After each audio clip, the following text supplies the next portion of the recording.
Hello and welcome ulit sa another episode ng Aling Oday's Kitchen. Gagawa tayo ngayon ng Dalgona Frothy Coffee. And here are the following ingredients.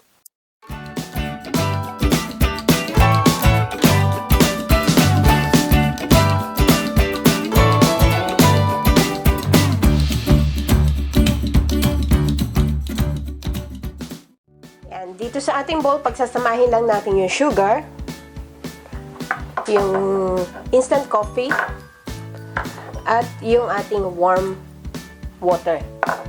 Haluin ko lang to ng kutsara. Using a hand mixer, imimix natin to hanggang maging frothy or mag-steep soft peak stage. Mixer, pwede kayong gumamit ng wire whisk, pero talagang matagal na pagbibit ito. Aabutin kayo ng 5 to 10 minutes. Kailangan ready yung braso nyo sa pag-whisk.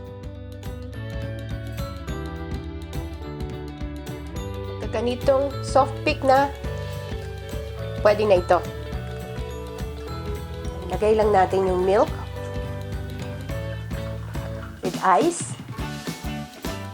Scoop natin yung ating frothy coffee.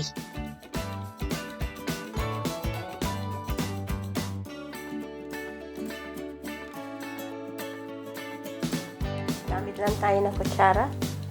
Ganun lang natin paikot.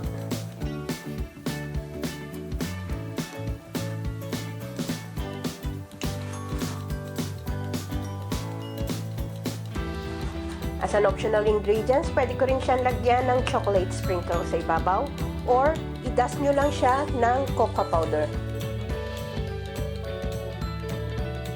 And there you have it, our Dalgona Frothy Coffee. Sana magustuhan nyo itong recipe na ito and share it with your friends.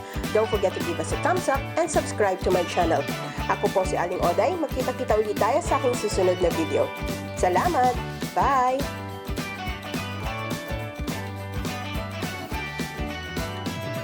Follow me on my Facebook page, Twitter, and Instagram.